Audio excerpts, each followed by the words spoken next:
이거는 진짜 엘리사 램 사건은 방송하면서도 제가 여러 번 봤던 것 같은데 레전드긴 하죠. 본 거지만 복기를 한번 또 해볼까요? 다시 되새기는 느낌으로. 엘리사 램 제목, 그녀는 무엇을 봤던 것일까?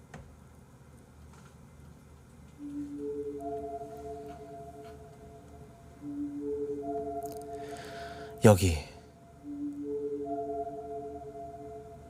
해맑게 웃고 있는 한 여자가 있습니다. 때는 2013년 1월 13일 미국 로스앤젤레스의 세실 호텔이라는 곳에서 투숙 중이던 중국계 캐나다인인 엘리사 램. 그녀의 돌연 실종 사건. 엘리사 램의 부모는 엘리사 램과 연결이 끊기자 경찰 당국에 신고를 했으며 LAPD 로스앤젤레스 경찰들은 신고에 의해 곧장 수사를 시작하는데요. 호텔에 투숙했던 기록이 있었던 엘리사 램은 어디로 사라진 것일까요? 경찰들은 호텔 직원들과 이용객들을 수사해 램이 소지품만 남기고 홀연히 사라졌다는 것을 알게 되었습니다. 호텔 주변이 노숙자들이 득실거리는 치안이 굉장히 좋지 않은 곳으로 소문난 곳이었기에 납치 혹은 살인으로 수사망이 좁혀졌었습니다. 호텔엔 CCTV가 있었습니다. 아주 일부분에만 설치가 되어 있었고 설상가상으로 화질이 좋지 않아 증거를 찾기가 매우 힘들었다고 합니다. CCTV를 계속 돌려보는 수밖에 없었는데 결국엔 문제 엘리베이터 CCTV 영상을 얻어내는 데 성공했습니다. 호텔 로비로 나가는 모습은 없었기에 일단 호텔 안에 있을 거라고 추측을 했습니다. 모든 출입,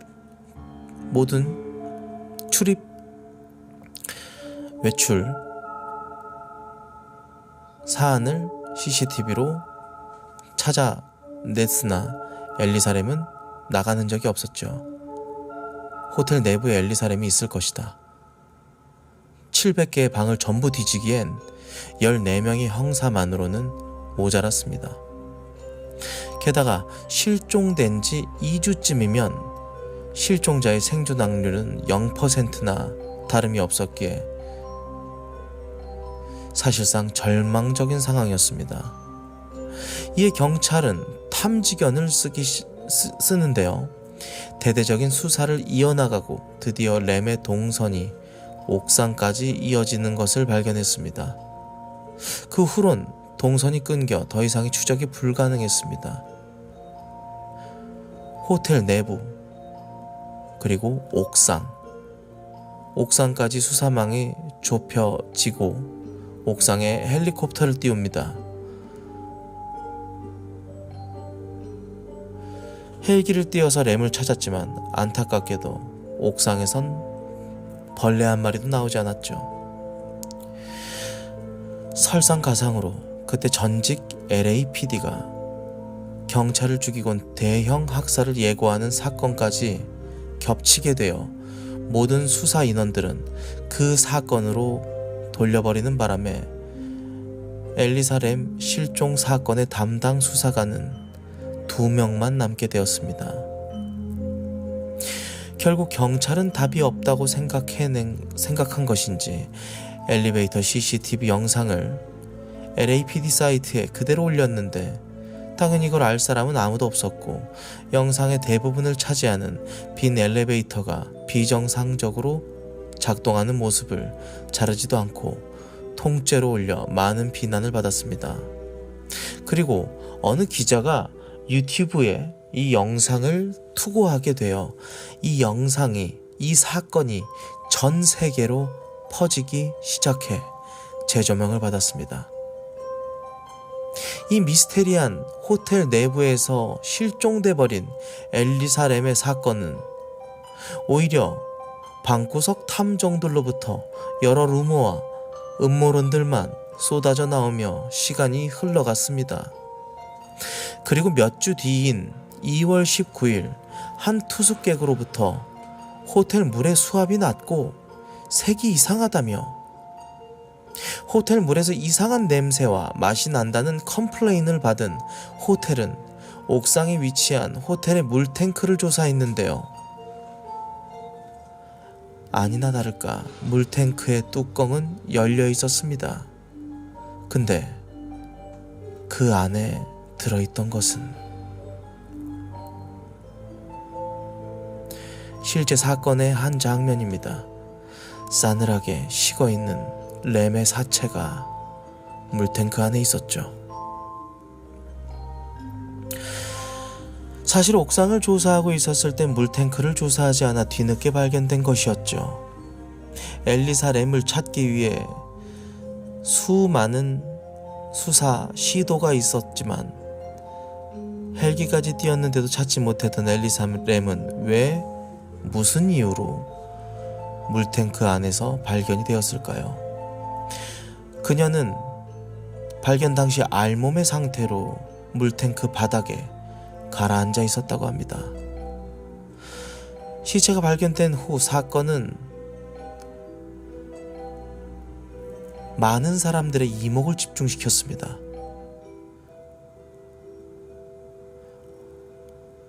더더욱 혼란스러워진 엘리사 램의 사건. 일단 큰 의문점은 엘리사 램이 도대체 어떻게 옥상 문을 뚫고 그 무거운 물탱크의 뚜껑을 열고 스스로 물속으로 들어갔냐는 것인데, 이런 추측도 있습니다. 약물 복용을 해 사리 분별이 불가능한 상태에서 그런 것이 아니냐. 옥상까지 가는 통로가 매우 복잡하고 램의 평소 행실과 평판을 보면 약물 같은 걸 할 사람이 아니라는 반박 때문에 약물과의 연관성은 찾을 수 없었습니다. 다른 추측은 타살입니다. 호텔 직원이라면 옥상의 위치, 화재 경보기 같은 것도 피할 수 있지만 대면식도 없는 생판남을 아무런 이유 없이 해할 리 없다는 반박 때문에 이 역시도 연관성을 찾을 수가 없었습니다. 결국 이 사건은 엘리사 램은 정신병 치료제를 제때 챙겨 먹지 않아 앓고 있던 정신병의 증세가 심각해져서 결국은 편집증 같은 정신착란이 심해져 사람들을 피해 물탱크 속으로 숨었다가 익사한 것으로 그렇게 사건을 종결시켰습니다. 엘리사 램은 정신병을 앓고 있었습니다. 그녀의 SNS에 처음엔 정상적인 글만 올라오다 시간이 갈수록 사실 난 양극성 장애를 앓고 있다. 일주일 동안 침대에만 누워 있었다. 같은 다른 사람이 쓴 것 같은 글을 올렸었는데, 그리고 시체 부검 결과 외박상이나 타박상은 발견이 되지 않았습니다. 혈액 속의 약물 농도도 양극성 장애 치료제의 농도가 비정상적으로 낮은 데다 약 또한 복용량에 비해 많이 남은 것이 밝혀졌군요.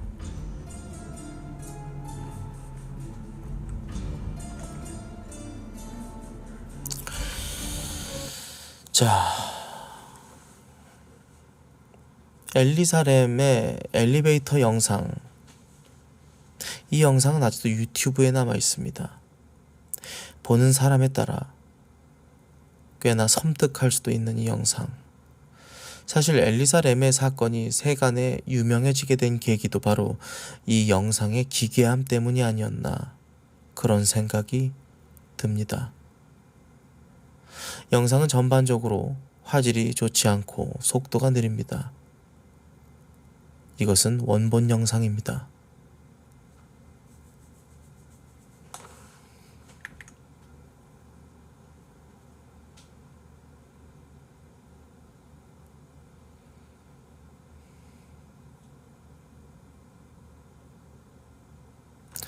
아무도 타고 있지 않던 엘리베이터 안의 내부 문이 닫히는 모습. 누군가가 엘리베이터를 버튼을 누르게 되면 열리게 되어 있겠죠. 엘리베이터는 열렸으나 그 누구도 탑승하지 않았습니다. 그 상태로 한 번 더 문이 열리고 닫히는 모습입니다.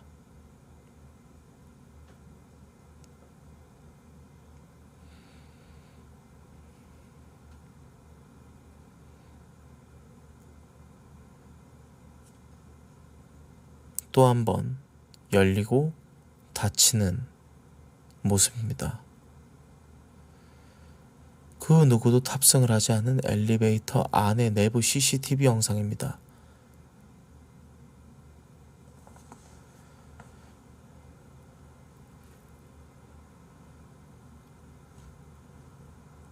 영상의 초반부 엘리사 램의 모습이 보입니다. 엘리베이터 버튼을 누르는 모습.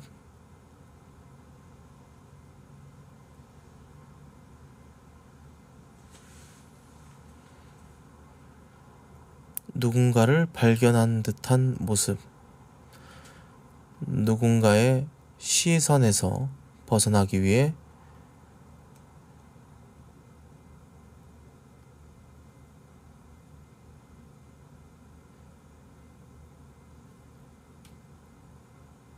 엘리베이터 외부의 모습을 살피는, 그리고 누군가를 피해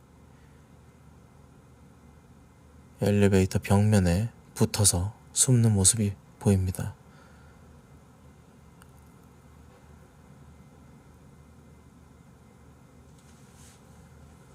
잠시 나왔다.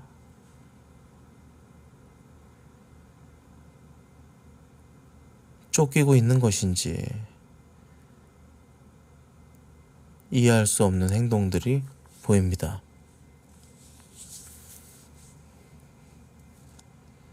입구 앞에서 엘리베이터 문이 열린 채로 손을 머리 위로 뻗어봅니다.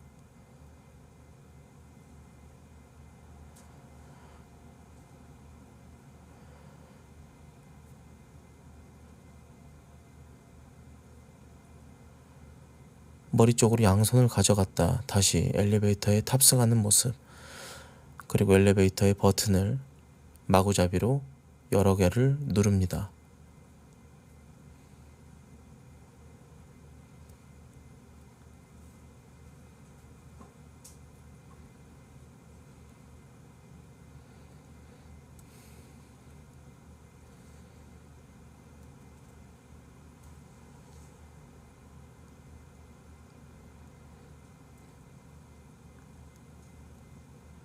무언가를 쓰다듬는 것 같기도 하고, 대화를 할 때 쓰는 제스처를 쓰는 것처럼 보이기도 하고,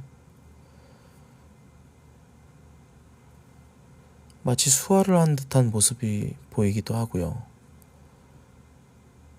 엘리베이터 내부와 외부를 왔다 갔다 하며 이해할 수 없는 듯한 행동을 보입니다. 그리고 엘리베이터에서 완전히 모습을 자취를 감추며 왼쪽으로 향하는 모습입니다.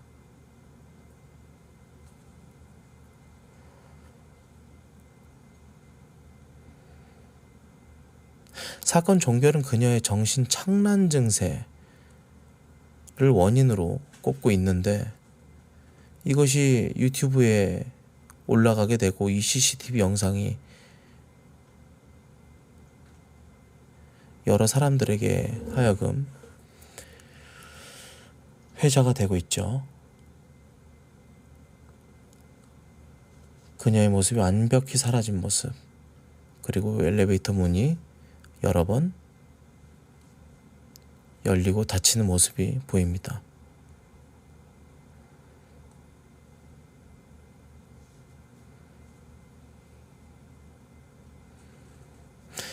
부검을 했을 때 약물 반응은 검출이 되지 않았습니다.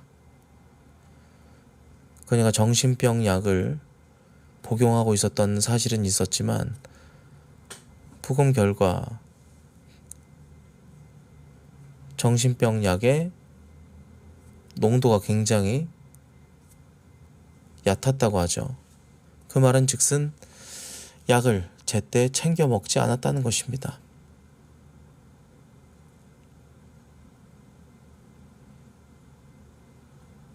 투약을 멈춘 상태.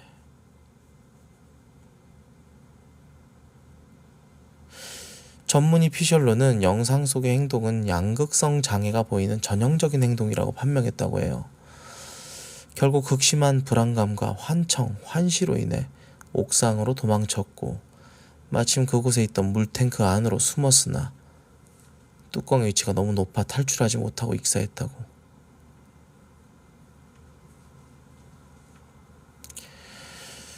이 사건에 대해 좀 더 자세히 알고 있는 분이 얘기를 해줬는데요. 옥상에 알려진 것과는 다르게 일반인들도 출입이 가능한 비상계단에서 옥상으로 갈 수 있는 사다리가 있었다 그래요. 물탱크 뚜껑은 쇳덩이로 보이지만 실제로는 질식 사고를 막기 위해서 가벼운 소재를 사용했다고. 실제 무게는 9kg 정도였기 때문에 젊은 여자라면 충분히 열고 닫을 수 있었다고 합니다.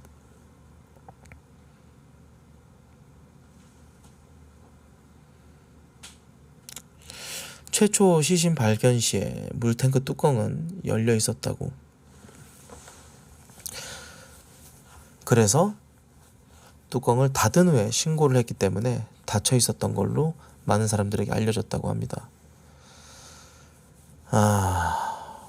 타살의 흔적이 전혀 없었다. 물이 가득 차 있지도 않았고 입구의 높이가 높아 탈출하지 못하고 익사한 것으로 알려졌다고 합니다.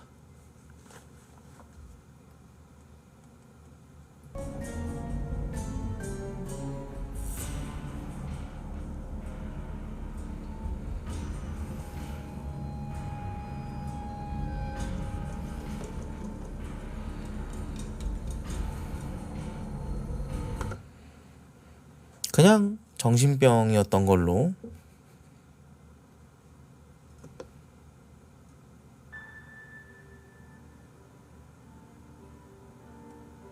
다음 미스테리. 때는 2004년이었습니다. 한창 여름이었던 9월 1일.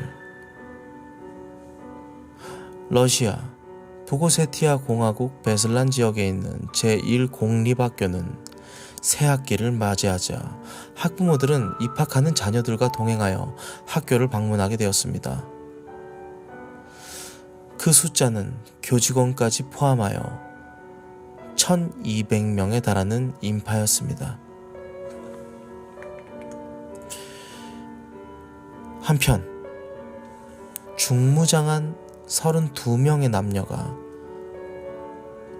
이 베슬란 제1공립학교로 향하고 있었습니다.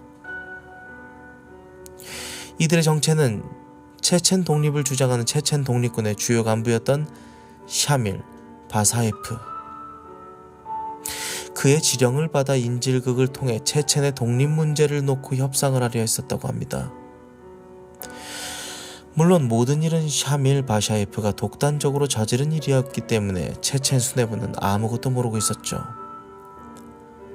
사건 당일 아침 8시 이 32명의 테러범들은 경찰서에서 탈취한 경찰용 트럭과 승합차에 탑승해 학교로 이동을 하게 되는데,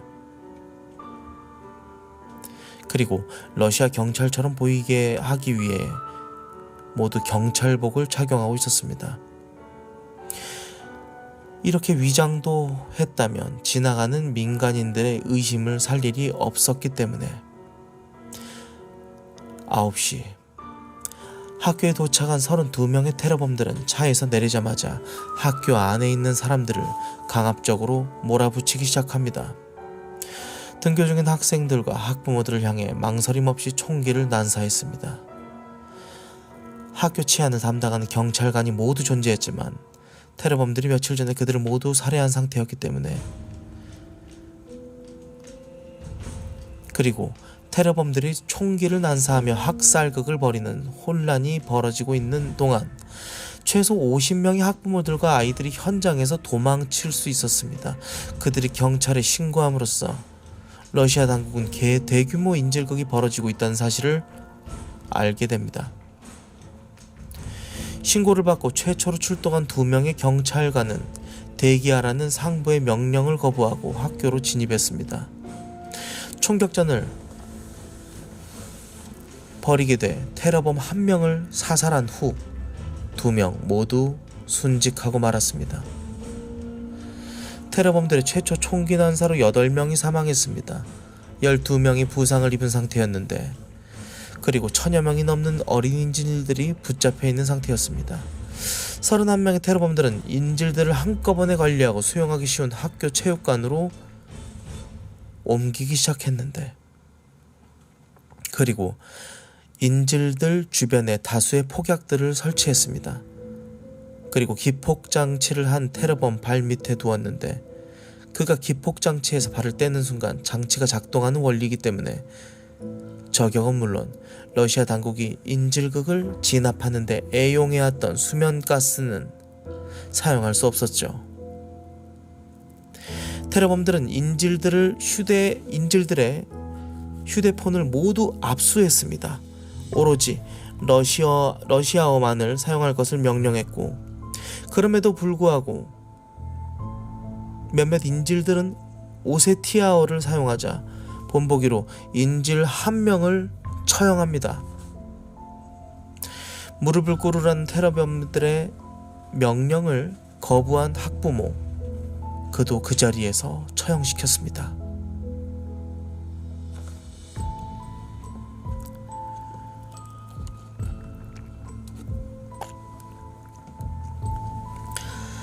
상황이 여기까지 오게 되자 테러범들 중 몇 명이 아이들을 인질로 잡고 있는 것에 대해서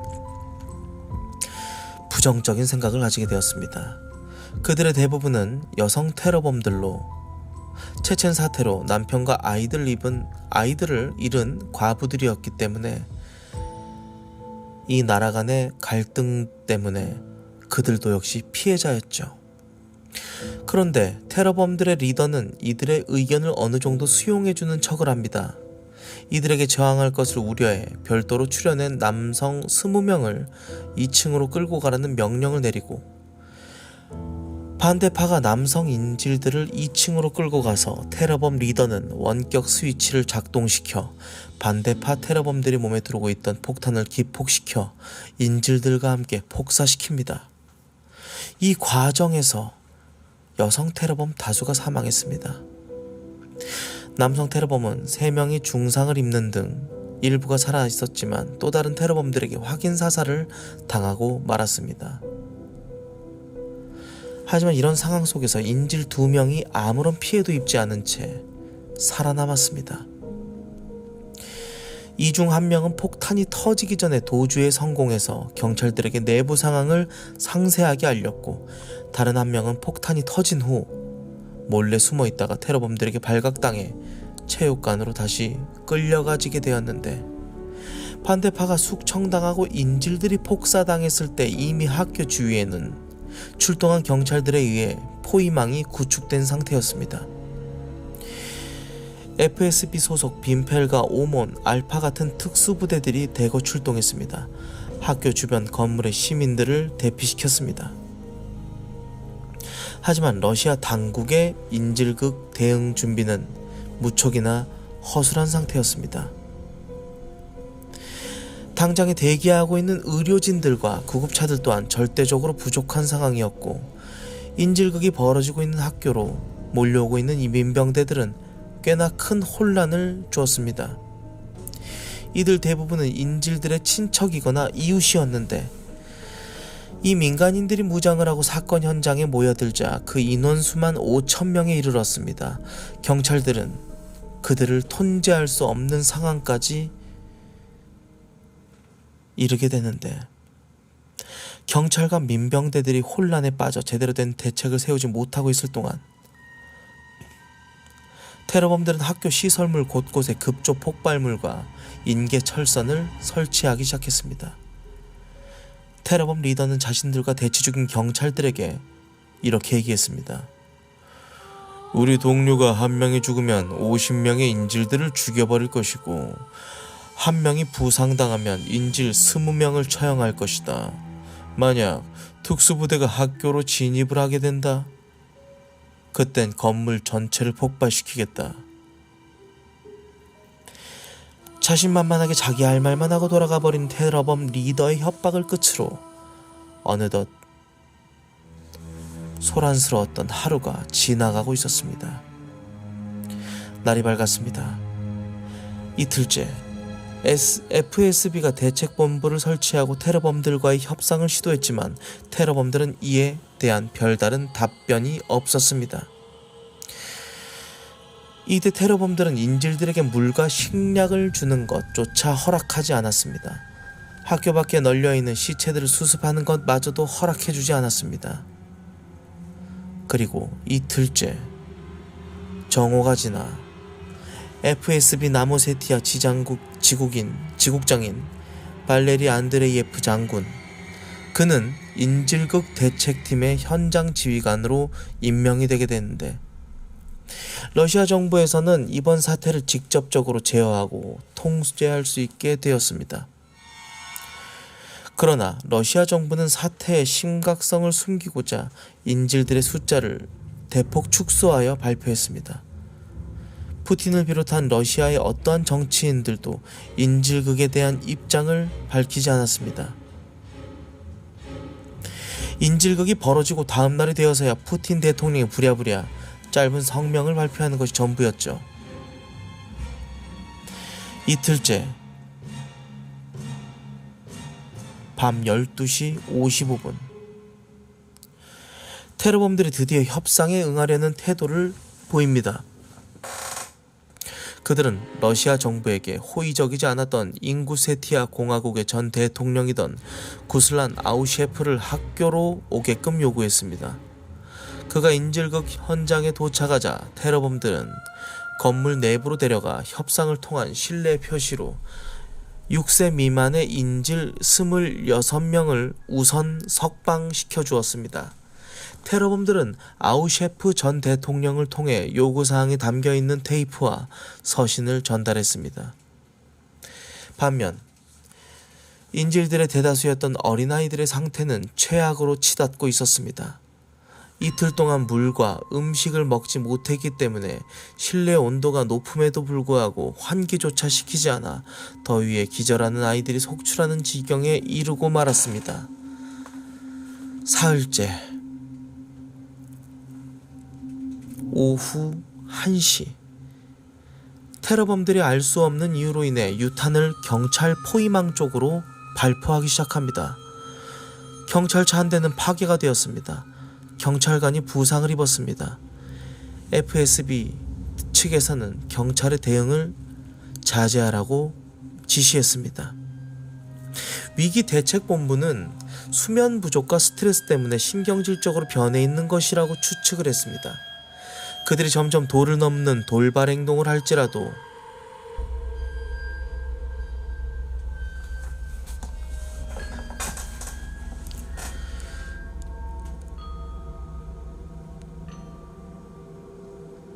그리고 시간이 흐르고 사흘째가 되자 베슬란 인질극 사태의 소식은 러시아 전역으로 퍼져나가게 됩니다. 러시아 사회 지도층 인사들이 아이들을 대신해 인질이 되겠다고 테러범들에게 요청했습니다. 자, 여기 푸틴 대통령 옆에 있는 이 남자, 대통령의 자문이자 경찰 관료였던 체첸 출신의 아슬란백 아슬라하노프 장군. 그는 인질이 되기를 자처한 700명의 명단을 가지고 학교로 들어가기로 자원했습니다. 명단 내 인사들은 체첸 독립군에겐 매우 가치 있는 인물들이었기 때문에 테러범들은 분명히 요구에 응할 것이라고 생각을 했던 것이죠. 희망을 가진 채 학교를 향해 걸음을 내딛기 시작합니다. 갑자기 학교 내부에서 폭음과 총성이 울려 퍼지기 시작했죠. 경찰과 특수부대들은 아슬라하노프 장군의 절망하는 모습을 뒤로하고 서둘러 학교 안으로 진입했습니다. 10분 전 테러범들은 학교 밖에 버려져 있는 20여 구의 시체들을 치우는 것을 허락해 주었습니다. 4명의 비상관리국 소속 구급대원들이 2대의 구급차를 통해 학교로 접근하고 있었습니다. 그때 체육관에서 작은 폭발이 일어났습니다. 이 폭발은 테러범들이 일으킨 게 아니었는지 당황을 한 테러범들이 구급차를 향해 총격을 가해 2명의 구급대원이 목숨을 잃었습니다. 그 직후 2번째 폭발이 일어났습니다. 이로 인해 체육관 지붕에 화재가 발생했습니다. 아래에 있던 인질들이 고스란히 화재의 피해를 입게 되고야 마는데 현장에 있었던 소방차는 한 대뿐이었습니다. 이마저도 물 부족으로 인해 불길을 제대로 잡을 수 없는 상황. 2차례 폭발이 발생하고 체육관 건물에 큰 구멍이 생기게 되었습니다. 14명의 인질들이 그 구멍을 통해서 현장을 빠져나오는 데 성공했으며 지역 민방대원들이 인질들을 엄호하기 위해 발포를 시작하자 테러범들도 반격을 가했습니다. 상황이 난장판으로 치닫게 되자 지휘부는 더 늦기 전에 특수부대를 투입시키게 되는데 그때 당시 불타고 있던 체육관 지붕이 무너져 내렸고 160여 명의 인질들은 목숨을 잃게 됩니다. 부상자는 이미 700명이 넘어가고 있는 상황. 인질극은 어느새 대규모 군사작전을 반복해 만들었고 3만 5천 명에 달하는 지역 시민들이 각종 총기들을 가지고 전투에 난입하는 바람에 지휘본부는 공황 상태에 빠져버리고 말았습니다. 사람들의 목표는 인질 구출과 테러범 사살이라는 목표가 일치했기 때문에 도저히 움직일 수 없는 지경이었던 인질들을 총탄이 난무하는 와중에도 들것에 싣거나 안아서 현장까지 구출하는 등의 헌신을 아끼지 않았습니다. 건물 내부로 진입해 테러범들을 소탕 중이던 러시아 특수부대원들은 인질들을 방패로 삼으며 저항하는 테러범들 때문에 힘겹게 진압 작전을 펼쳐야만 했습니다. 특수부대원들 중 아이들을 지키기 위해 대신 총을 맞는 이도 있었으며 수류탄이 날아오자 자신의 몸으로 덮어 대규모의 인명피해를 막는 등 인질들을 구출하기 위해 자신의 목숨까지 희생했습니다. 사흘째 교전이 발생한 지 2시간이 지났을 때 러시아 정부는 테러범들을 성공적으로 진압했다고 발표했습니다. 하지만 실제로는 살아남은 13명의 테러범 잔당들이 학교 지하에서 농성함으로써 교전은 저녁까지 이어지게 됩니다. 일부 테러범들이 진압군의 포위망을 뚫고 다른 건물로 도주하는 데 성공했으나 전차와 로켓 공격으로 건물 전체를 박살내버렸습니다. 생존자 단 1명을 제외한 전원을 몰살시킨 것이죠. 구출 작전이 확실하게 끝났을 때에는 1200여 명의 인질들 중 어린이 156명을 포함한 334명이 사망하고 부상자는 783명에 달할 정도로 막대한 인명피해를 입게 되었습니다. 진압작전을 펼친 특수부대 또한 알파에서 7명이 순직하고 빈펠에서 9명 그리고 30명이 부상을 입는 손실을 앓게 되죠. 순직자 대부분이 영관급 장교였습니다. 그 중에는 현장 지휘관들도 포함이 되어 있는데 전원이 인질들을 구출하려고 하고 보호하는 과정에서 목숨을 잃었다고 합니다. 사건이 벌어진 후 베슬란 제1국립학교가 있던 폐허에는 매년마다 러시아 전역에서 많은 사람들이 방문하여 희생자들을 위한 추모를 하고 있다고 합니다.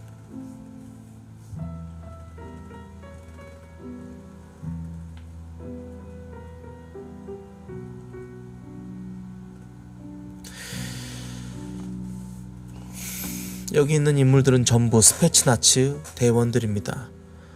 이 사건에서 희생당한 이들이죠.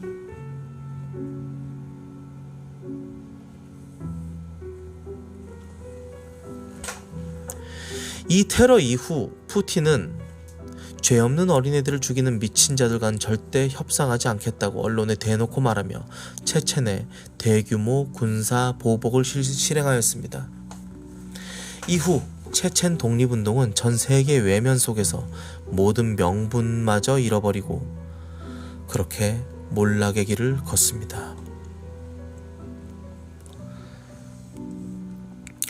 32명의 테러리스트 중 유일하게 살아남은 누르샤파 쿨라예프.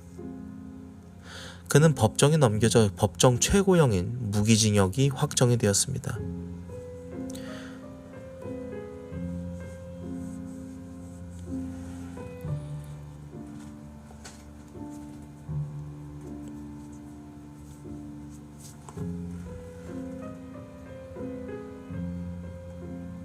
많이 죽었네.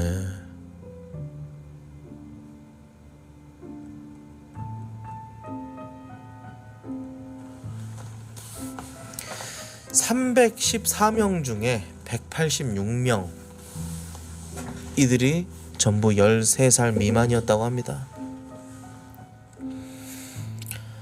대학살이죠, 대학살.